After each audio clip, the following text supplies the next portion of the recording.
Notice how there was Hindu and Muslim and not Hindu versus Muslim, because that's what we want for a developing country. Let's talk about it. मेरे को पहले लगा नहीं था CJP के protest के पहले कि इंडिया में कुछ चेंज होने वाला है, until that CJP protest. तो उसके बाद जब रेजिग्नेशन आया तब मेरे को लगा कि हाँ अब कुछ हो सकता है. So I was like genuinely very happy. Look, divide and rule की पॉलिसी अपने को पता थी, लेकिन उसके बाद गवर्नमेंट ने वही करी. You know what hurts the most is बाहर वाले करते तो उतना लगता नहीं है, अपने यहाँ करते ना तो थोड़ा ज्यादा दर्द हो जाता है. बट ठीक है, अभी भी कुछ बिगड़ा नहीं है, इतना सुधर गया तो और भी सुधर सकता है. So what I am talking about is, before you tell me कि तू तो हेट करता है हिंदू धर्म को ऐसा वैसा, तो let me tell you that मेरा खुद का बेस्ट फ्रेंड हिंदू है and I'm so proud of him. हम लोग दोनों एक दूसरे का लोएस्ट टाइम देख चुके हैं. हम लोग के बीच में कभी धर्म वरम की लड़ाई नहीं हुई और बैरली कभी लड़ाई हुई भी है हम लोग के बीच में. So मेरा एक पॉइंट था कि एक माइंड कितने एस्पेक्ट से सोच सकता है, राइट? लाइक कितने पर्सपेक्टिव से सोच सकता है. और ये मैं इसलिए बोल रहा हूँ क्योंकि कुछ दिन पहले याद है जब फराह खान ने बोली थी सारे छपरी लड़कों का पसंदीदा फेस्टिवल होली ही होता है, ये याद रखना. लेकिन उन्होंने ये नहीं बोले थे कि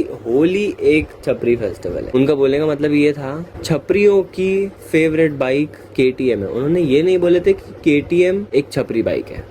You get my point? उसके बाद कुछ लोगों का रिएक्शन आया. ऑफ कोर्स वो लोग भड़केंगे कि हमारे त्योहार को, हमारे धर्म को तुम उल्टा कैसे बोल रहे ऐसा वैसा. But that's crazy. वर्ड्स थोड़े से ट्विस्ट हो गए, कितना डिफरेंट ओपिनियन बन गया जो कि कभी था भी नहीं किसी का. लेकिन फराह खान को थोड़ा जस्टिफिकेशन देनी चाहिए थी वो एक सेंटेंस के बाद, क्योंकि उनको भी पता है अपने कंट्री में लोग कैसे रहते हैं. दूसरी बात, एक ऐसी रील मेरे फीड में आई थी जिसका धर्म जाति वाति से कोई रिलेशन नहीं है, ठीक है? It was just a meme which was not even from India. Next thing I see is उसके टॉप 2 कमेंट्स हैं, ठीक है? एक लिखा हुआ है always Muslim community, second is always condom community. Now इतना देख के अभी तुम लोग समझ रहे रहेंगे कि एक मुस्लिम धर्म का फॉलोअर, एक हिंदू धर्म का follower. Now what I am saying is अभी उसका कुछ रिलेशन नहीं है ना, राइट? कमेंट और रील का कुछ रिलेशन नहीं है आपस में. उसमें बहुत लाइक्स थे. It was like the most like 2 comments on the whole reel. Now उसमें अब क्या सीन था, जो भी लोग उसको रिप्लाई कर रहे थे उन लोगों को पूछना चाहिए था कि व्हाट्स द रेलेवेंस इसका और वो रील का, वो मीम का. Why did you say that? इसमें धर्म की बात ही कभी आई? It is just a meme. People are so crazy. वो दोनों कमेंट्स को लोग तेरी माँ की मेरी माँ की ऐसा कर रहे हैं, instead of just asking a simple question कि इसका like why did you comment this. उसका कुछ रिलेशन ही नहीं है. तो this is the problem of our country. अपनी कंट्री बहुत अच्छी है. मेरी एक थियरी ये है कि अपनी कंट्री में जो मोस्टली लोग है ना वो अनएजुकेटेड है और उसके वजह से बहुत पीछे रह गए अपन. बट ठीक है, अभी भी कुछ बिगड़ा नहीं है. द प्रॉब्लम इज गवर्नमेंट ने तुम्हारे को पहले एजुकेशन दी नहीं. तुम्हारे को लाड़की बहन जैसी योजना दिला के 500 रुपए 1,500 रुपए चिपका दी जो तुमको बड़े लगे, लेकिन वो बदले में तुम्हारे से कुछ ऐसा छीना गया जिसकी वजह से तुम काफी कुछ कर सकते थे. और ऐसी चीजें होती है इलेक्शन के टाइम पे. If you are voting for someone, they are giving you 500. Let's be fair, let's be honest. जितना भी वो पैसा वैसा मिलता है उसमें क्या होता है, पब्लिक खुश हो जाती है, यस 500 मिल गए. लेकिन उन लोगों को ये नहीं पता है कि एजुकेशन नहीं मिलने के कारण अपन क्वेश्चन नहीं करेंगे और उस वजह से अपना इंफ्रास्ट्रक्चर, अपनी एजुकेशन वगैरह सब लैक हो रहा है. And that is the reason we are so behind.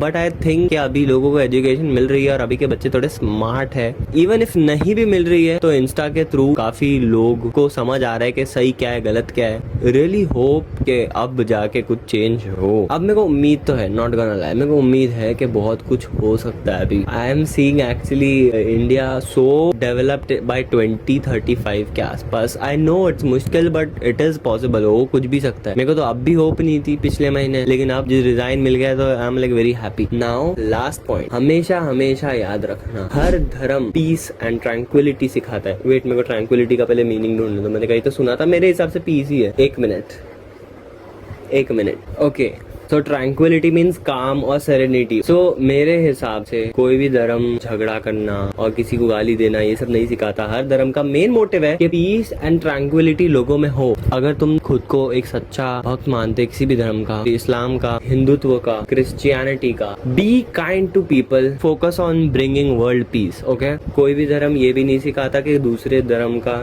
दूसरे धर्म को शेम करना भी नहीं सिखाता. मेरी बात अच्छे से याद रखना, इंसानियत से बड़ा कोई धर्म नहीं होता. आज के टाइम पे इंसानियत एकदम खत्म है एंड पीपल आर सेइंग कि मैं 5 टाइम नमाज पढ़ता हूँ, मैं तो कुरान का इतना बड़ा ये हूँ। At the end of the day that is your and your gods अंदर की बातचीत, वो तुम्हारे और तुम्हारे भगवान के अंदर की बातचीत है कि तुमको जन्नत मिलेगी या जहन्नम। लेकिन chaos and trouble is not what any धर्म teaches you. That's been it. This is me ABD. मेरी बातों को समझा जाए, मैं यही चाहता हूँ मेरी बातों को समझा जाए।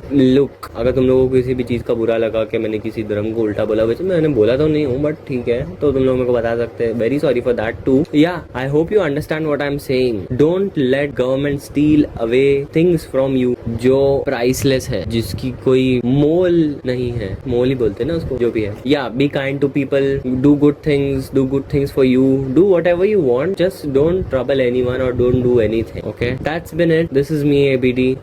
Peace.